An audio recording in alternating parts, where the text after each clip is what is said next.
Universitas Islam Negeri Araniri, Banda Aceh melaksanakan upacara puncak peringatan Hari Amal Bakti Kementerian Agama ke-74 yang berlangsung di lapangan bola kaki kampus UIN Araniri, Banda Aceh, Jumat 3 Januari 2020. Kegiatan ini berlangsung dengan penuh khidmat dan lancar.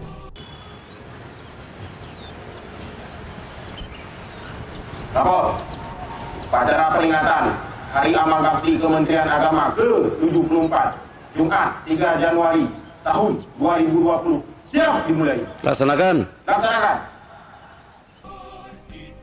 Rektor Universitas Islam Negeri Araniri, Profesor Dr. Haji Warul Walidin AKMA yang bertindak sebagai pembina upacara peringatan Hari Amal Bakti ke-74 membacakan amanat Menteri Agama Republik Indonesia.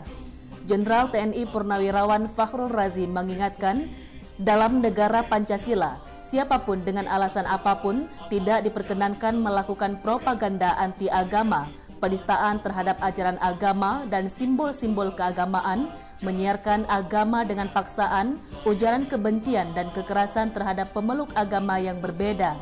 Demikian pula segala kebijakan pemerintah tidak boleh bertentangan dengan kaidah agama dan ideologi negara.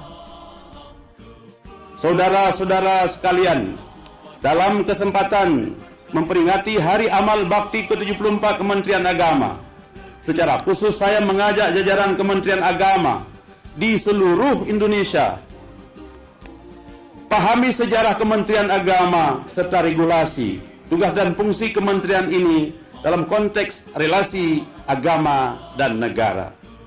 Yang kedua, jaga idealisme, kejujuran, integritas dan budaya kerja Kementerian Agama di tengah arus kehidupan yang serba materialistis. Selaraskan antara kata dengan perbuatan, sesuaikan tindakan dengan sumpah jabatan. Yang ketiga, tanamkan selalu bahwa bekerja adalah ibadah dan melayani masyarakat adalah sebuah kemuliaan.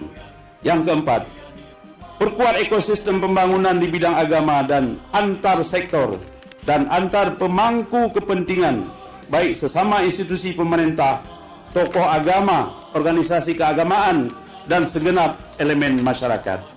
Yang kelima, rangkul semua golongan dan potensi umat dalam semangat kebersamaan, kerukunan, persatuan, dan moderasi beragama, sejalan dengan falsafah Pancasila yang mempersatukan anak bangsa, walau berbeda ras, etnik, keyakinan agama, dan golongan.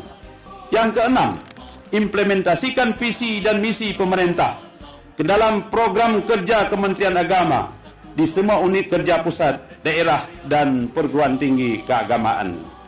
Saudara-saudara sekalian, selanjutnya pada kesempatan ini, perkenankan saya menyampaikan terima kasih dan apresiasi kepada seluruh mitra kerja Kementerian Agama, terutama DPR RI dan DPD RI, BPK, Kementerian Lembaga Pemerintahan dan Kementerian. Rektor menambahkan, Kementerian Agama hadir untuk melindungi kepentingan agama dan semua pemeluk agama. Untuk itu, seluruh jajaran Kementerian Agama harus bisa mengawal dan mengembangkan peran strategis Kementerian Agama secara konstektual di tengah-tengah masyarakat. Selain itu, secara khusus Menteri Agama melalui Rektor UIN Araniri mengajak jajaran Kementerian Agama di seluruh Indonesia untuk memperhatikan beberapa hal dalam konteks relasi agama dan negara. Upacara yang diikuti aparatur sipil negara di lingkungan UIN Araniri, Banda Aceh turut dirangkai dengan penganugerahan Tanda Kehormatan Satya Lencana Karya Satya bagi aparatur sipil negara masa bakti 10 tahun, 20 tahun, dan 30 tahun. Selain itu, Rektor juga menyerahkan santunan kepada pensiunan di lingkungan UIN Araniri dan diikuti juga dengan kegiatan sosial donor darah. Demikian Humas UIN Araniri melaporkan. Ikhlas beramal jadi semboyan, layani umat, membangun bangsa.